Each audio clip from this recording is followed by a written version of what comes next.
Hello दोस्तों, स्वागत है आपका एक के रिएक्शन में। मैं हूं कविता इंडिया से और आज हम रिएक्ट करने जा रहे हैं प्रॉफिट यूसुफ की सीरीज का एपिसोड नंबर 44 पार्ट 2। पार्ट 1 में हमने देखा कि किस तरीके से प्रॉफिट यूसुफ जो है वो मिस्र की गोदामों में जाके रेगुलरली जायज़ा लेते हैं। वहीं जो सबसे इमोशनल तो नहीं कहूँगी बट हाँ सबसे सैडेस्ट पार्ट जो लगा वो बानो की हालत को देख के लगा कि किस तरीके से बानो अकेली पड़ गई हैं, मगर फिर भी प्रॉफिट यूसुफ के लिए उनको एक झलक देखने के लिए जो वो मोहब्बत जो आशिकी है ना, उसको मैं सल्यूट करूँगी कि पूरी उम्र उन्होंने उस चीज़ पे निकाल दी। इतनी तकलीफ़ें, इतना अकेलापन महसूस कर रही हैं, लेकिन उसके बाद भी वो मोहब्बत नहीं जा रही है। तो वो देखना है कि ये मोहब्बत की जो परवानगी है वो कहाँ तक जाएगी। तो वही एक इंटरेस्टिंग चीज़ अभी चल रही है। देखते हैं क्या होता है आगे, लेकिन आप बने रहिए मेरे साथ और आइए इस एपिसोड को देखते हैं।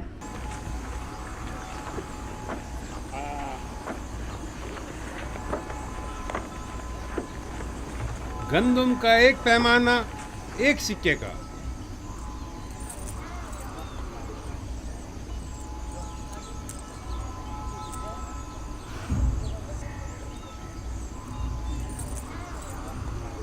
नफरमून 30 पैमाने गंदम। अगला शख्स, गंदम का हर एक पैमाना 3 सिक्के का। 3 सिक्के? 3 सिक्के?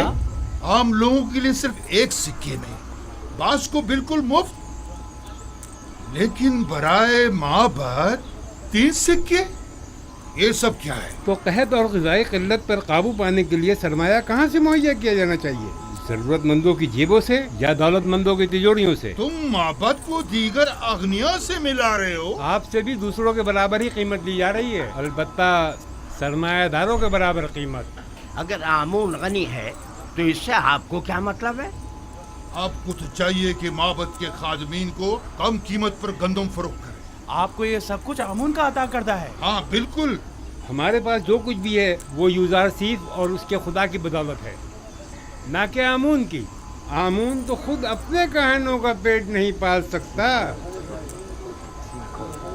यानी माबद के 3000 खादमों के लिए हमें 9000 सिक्के देने होंगे। आप हिसाब में तो काफी माहिर मालूम होते हैं जनाबे किबूनी। माबद ये कीमत तो हरगिज़ अदा नहीं करेगा और ना ही कभी यूज़ारसीफ के आगे घुटने टेकेगा। चलो चलें। चलो चलो।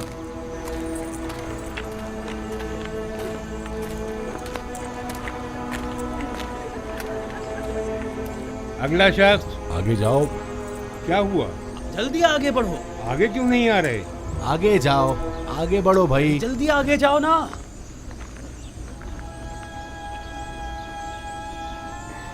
तुम इन्हें जानते हो?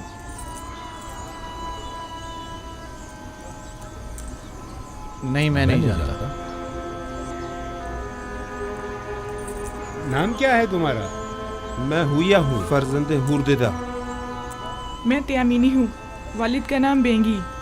तामा, वालिद का नाम पवात्मा।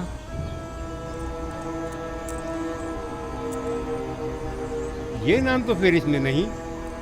आप या तो किसी के गुलाम हैं या किसी के ज़ेर किफालत। जी ऐसा ही है। हम जनाब पुतीफार और बानो जुलेखा के खिदमतगार हैं। हम मजबूर हैं। आपका हिस्सा सिर्फ आपके अरबाब अख्तियार ही आकर ले जा सकते हैं, हम आपको नहीं दे सकते। देखिए, हमारे अरबाब भी ज़रूरतमंद है, वरना वो हमें यहाँ कभी ना भेजते। आप बस इस दफ़ा हमें गंदम दे दें, हम वादा करते हैं आइंदा यहाँ फिर नहीं ये आएंगे। जनाब यूज़ारसीफ की हिदायत है। अगर आपके अरबाब आपका पेट नहीं पाल सकते तो आपको आज़ाद क्यों नहीं कर देते? आज़ाद करदा गुलामों की किफ़ालत की जिम्मेदारी हुकूमत की होगी, जबकि गुलाम अपने अरबाब की ज़ेर किफ़ालत शुमार होंगे। या तो आपके अरबाब खुद गंदम लेने यहाँ आएँ, या तो आप लोगों को आज़ाद कर दें ताकि आप लोग खुद मुफ्त गंदम हासिल कर सकें। अगर हम आज़ाद हो जाएं तो हमें गंदम मिल जाएगी, बशर्त ये कि आपके पास आज़ादी की सनद हो, तब आप हुकूमत के गुलाम शुमार किए जाएंगे और हुकूमत आपको गंदम फराहम करने की पाबंद होगी।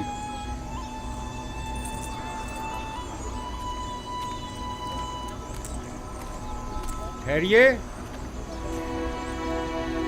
इधर आइए।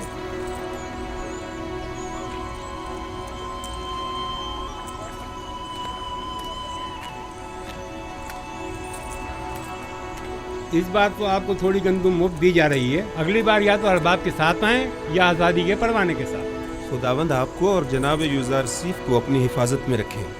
हर फर्द को 10 पैमाने गंदुम मुफ्त दे दें। जाएं, जल्दी आएं।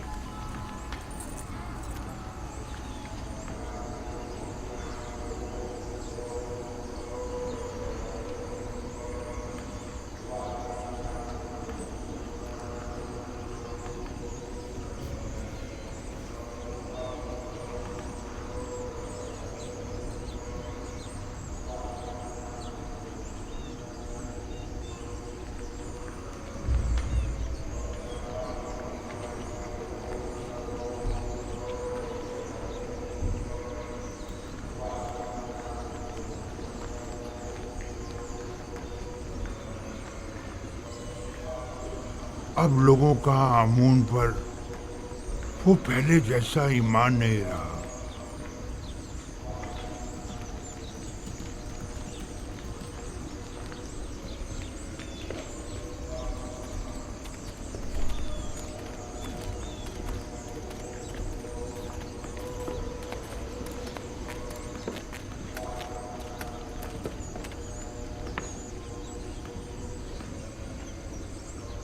देख रहा हूं कि तुम लोग खाली हाथ लौटे हो। यूजार सीफ ने हुक्म दिया है कि जरूरतमंदों और कायनों से 3 गुना ज्यादा कीमत वसूल की जाए।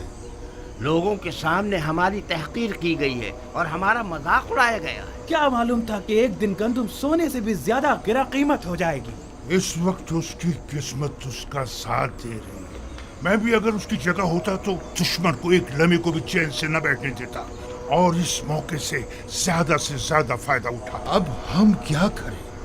माबद के हजारों खादमीन को खाना चाहिए। ये वक्त जंग है और जंग में मुख्तलिफ हरबे इस्तेमाल किए जाते हैं। फिल वक्त इक़्तिदार यूजार सीफ के पास है, लिहाजा हमें समझौता करना ही पड़ेगा। लेकिन हमें शिकस्त कबूल नहीं करनी चाहिए। यूजार सीफ यही तो चाहता है। अगर जुबान का एहतियार कारगर साबित न हुआ तो मजबूरन हमें तलवार की जुबान इस्तेमाल करनी पड़ेगी। हमें कसरे अखनातून जाना होगा और उनसे कहत के मुतालिक बात करना होगी और उनसे ये मुतालबा करना होगा कि वो माबद को मुफ्त या कम कीमत पर गंदुम फराहम करे। जाओ और अखनातून से कहो कि हम उनसे मिलना चाहते हैं।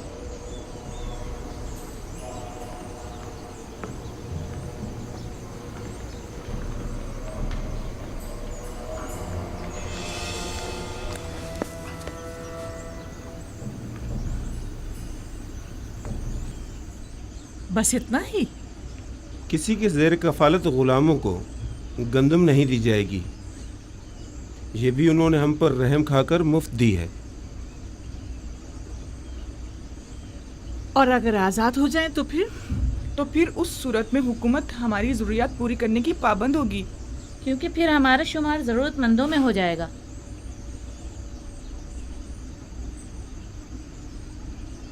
मेरे साथ आओ सब लोग। मैं जाकर बागबान को बुलाता हूँ।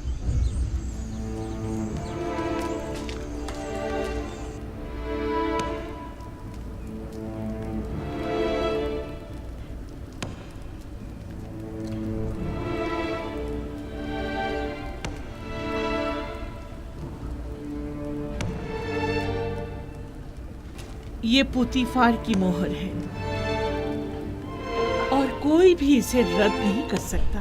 बानो, लेकिन हम आज़ाद नहीं होना चाहते। हमें आपकी गुलामी अजीज है बानो। हमने तो सिर्फ वही बताया था जो मामूरीन ने हमसे कहा। मुझे किसी की हमदर्दी की कोई जरूरत नहीं। बेहतर है आप लोग भी इस गम कदे में अपनी उम्र मजीद जाया मत करें। जाइए, आप लोग आज से आज़ाद हैं। ये लें, ये आपकी आज़ादी की सनद है। कोई भी आप पर ना एतराज़ कर सकता है और ना ही आपको आपके हक से महरूम कर सकता है। लेकिन हम आपको छोड़ना नहीं चाहते बानो। आपका हम पर हक है, हम आपको कैसे छोड़ दें? आपके पास इसके सिवा कोई चारा भी नहीं। अगर यहाँ रहेंगे तो भूख से मर जाएंगे। लेकिन आप तन्हा जिंदगी कैसे गुजारेंगे? बानो, तहत और भूख का खतरा तो आपको भी लाहक है। अब आपके खाने के लिए भी यहाँ कुछ नहीं बचा है।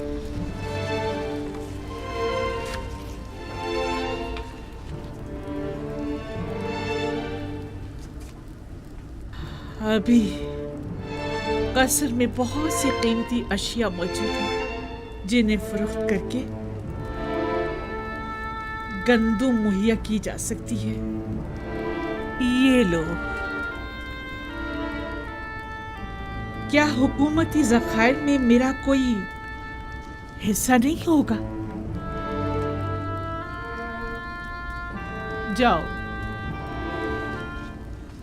उम्मीद करती हूँ कि अच्छी जिंदगी का आगाज करूंगी। आपको खुदाओं का वास्ता हमें यूं मत निकालिए बानो। जाओ कसरे जुलेखा के रंजो गम से निजात पालो। बानो, हम आपके गुलाम हैं। हम अपने अरबाब को कैसे तन्हा छोड़ दें? बस कभी कभार मुझे याद कर लेना। हमें आपकी आदत हो गई है बनो। हम आपके बगैर कैसे रहेंगे? तुम लोग भी बहुत याद आओगे। जाओ जाओ, चले जाओ। बानो, हम बचपन से आपके पास रहे हैं बानो। अब हम कहाँ जाएंगे? सुना नहीं मैंने क्या कहा है? चले जाओ। बनो, हमारी बात तो सुनो। बानो, जरा सुने तो। अपने खादिमों को यूं तो मत निकालिए। बानो, आप हमारी बात अब सुनिए। जाओ। हमें यहाँ से मत बानो, निकालिए, दरवाजा बानो। खोलिए। हमारी बात जाओ। बानो, हम आपको तन्हा कैसे छोड़ सकते हैं? हम आपको तन्हा कैसे छोड़ दें? तुम लोगों के लिए अब यहाँ कोई जगह नहीं। चले जाओ। मैं तन्हाई को ज्यादा तरजीह दूंगी। कोई फायदा नहीं, कोई फायदा नहीं। वो अब हमें कबूल नहीं करेंगे, हरगिज़ कबूल नहीं करेंगे।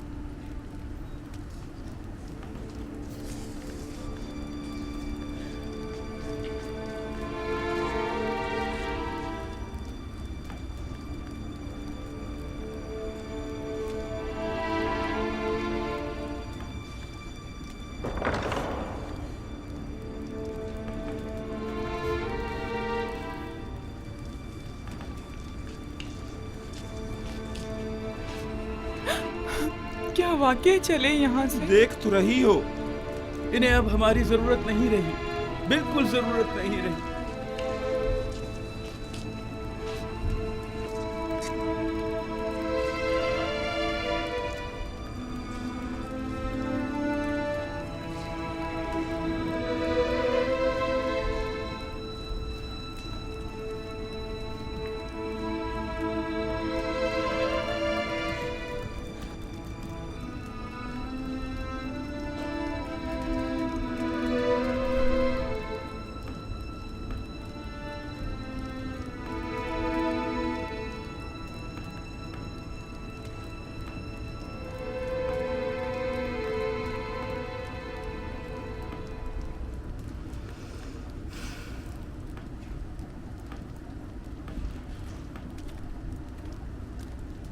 आखिर ऐसी भी क्या उफ्तादा पड़ी जो आखमाहू मुलाकात के मुतकाजी हैं? कहीं गंदम की किल्लत ने इन्हें घुटने टेकने पर मजबूर तो नहीं कर दिया? यकीनन इन 2 सालों में उनके गंदम के ज़खायर ख़त्म हो चुके होंगे। मेरे ख्याल में ये बेहतर होगा कि जनाब युजारसीफ भी यहाँ मौजूद हों, वगरना उस खबीस आखमाहू से हम अकेले नहीं निमट सकते। जनाब युजारसीफ को बुलाओ।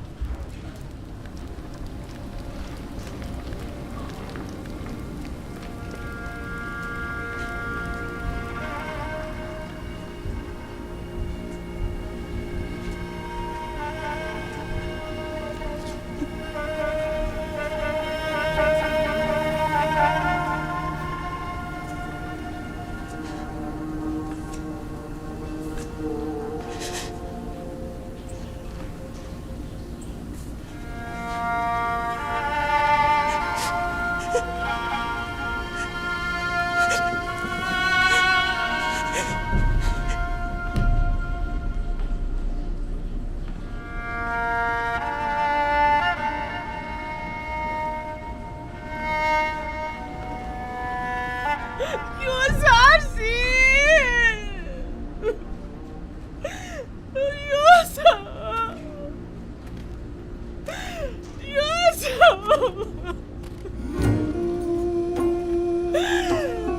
कहाँ जाकर पना लूं? मैं कहाँ जाऊं? इन बेनूर आंखों का क्या करूं?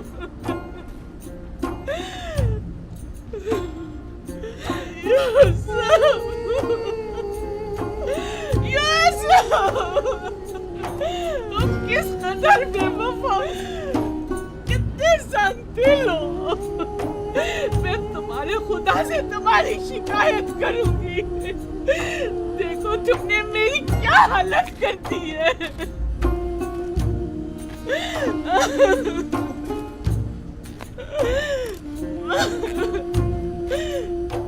मुझे इस खाली कज़र से वहशत होती है, मुझे डर लगता है। तुम भी बताओ मैं किधर जाऊं? कहाँ पता लूं? ये रस्मी जवाबंदी नहीं है। ये रस्म आशिकी नहीं है। ये बेबसी, ये तनाई कब तक? तुम्हारी तरफ से ये बेरुखी, कितना रोऊं, कितना गिड़गिड़ाऊं। अब तो मेरी आंखों ने भी मेरा साथ छोड़ दिया। कब तक इंतजार की असियत सहूं?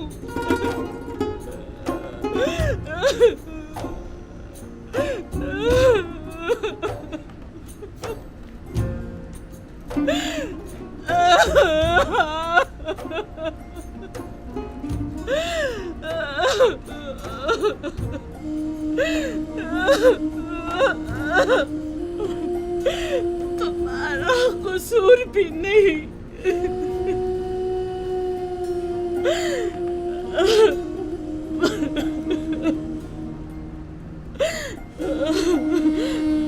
भला तुम्हें मेरे हालत इंसान की क्या खबर?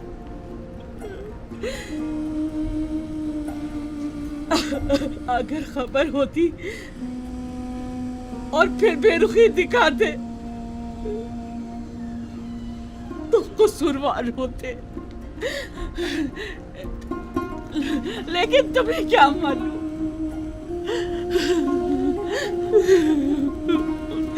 तुम तो यही समझ रहे होगे सरवतमंद जुलेखा नाज़ो नेम में गर्क खुशो खुर्रम जिंदगी पसंद कर रही होगी।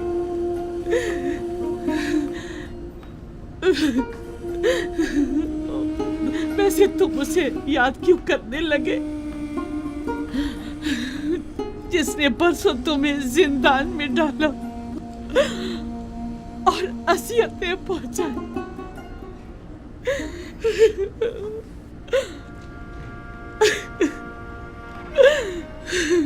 मुझे तो इसी बात पे कि तुमने मुझे सजा नहीं दी तुम्हारी शुक्रगुजार होना चाहिए।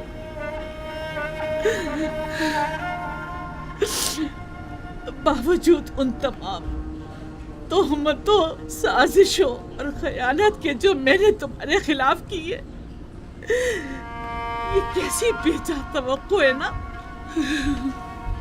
मैं तुमसे जमा मर्दी, मोहब्बत और वफादारी की तवक्को रखती हूँ।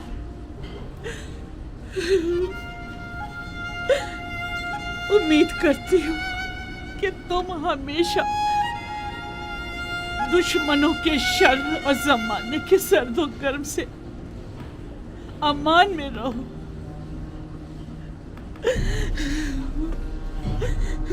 लेकिन जुलेखा हरगिज़ नाउम्मीद नहीं होगी। अब तक मैंने तुम्हारे फिराक में जिंदगी गुजारी थी, आज के बाद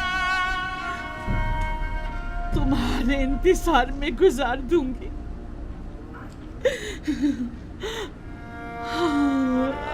हमेशा तुम्हारे इंतजार में गुजार दूंगी। जैसा कि हमने देखा, मैं कहूँगी बहुत बहुत इमोशनल एपिसोड था। हाउएवर पता नहीं, I was not that emotional usually जितना मैं स्टार्टिंग में हुई थी, क्योंकि बानो बस वो होता है ना एक अकेलेपन से आपको पागलपन महसूस होने लगता है, कोई आगे पीछे नहीं है, और वहीं प्यार और मोहब्बत के लिए आप तड़प रहे हो। और एक टाइम ऐसा आ जाता है जब आपको लगता है आप चारों तरफ से सब कुछ खो चुके होते हो, आपके पास कुछ भी नहीं होता है। सो वो वाली सिचुएशन आ चुकी है बानो के लिए। बानो ने सबको आज़ाद कर दिया, उनकी सेवा करने के लिए कोई भी नहीं है, जबकि ऐसी उम्र में जब उनका बुढ़ापा नज़दीक है और जिस तरीके से उनके पास परेशानियां हैं, उनके पास कम से कम कोई ना कोई तो चाहिए जो उनकी देखभाल कर सके, उनकी देखरेख कर सके। और हमेशा भी अकेले रहने से बेटर है कि एक इंसान आपके पास रहे जो आपके साथ कभी कुछ बुरा हो तो वो आपकी हेल्प कर सके। लेकिन बानो ने फ़िलहाल कसरत के चलते सबको आज़ाद कर दिया ताकि वो लोग भूखे ना मरें और बानो किसी तरह अपना गुजारा कर ले। बानो का एक्चुअली गुजारा कैसे होगा, क्या कोई बानो के लिए हेल्प के लिए आएगा, वो सोचने वाली बात रहेगी। सो काफ़ी इंटरेस्टिंग चल रहा है बानो को लेके। थोड़ा बुरा मुझे लग रहा है, बट वो ये कि ओवर पोसेस्ड लगी वो मुझे प्रॉफिट यूसुफ के लिए। और इससे मैं कोर मोहब्बत भी नहीं कहूँगी, बट इट्स लाइक अ पागलपन। आपको सोसाइटी का डर नहीं है, आपको अपने रिलेशन का डर नहीं है, आप अपनी सारी रिलेशनशिप की हदें पार कर रहे हो। एक ज़बरदस्ती वाली जो चीज़ होती है, मुझे कहीं ना कहीं ऐसा लगता है, ये मेरा अपना मानना है, आप लोगों का कुछ और भी कहना हो सकता है। सो मेरा ऐसा कोई इरादा नहीं है, this is only my personal comment.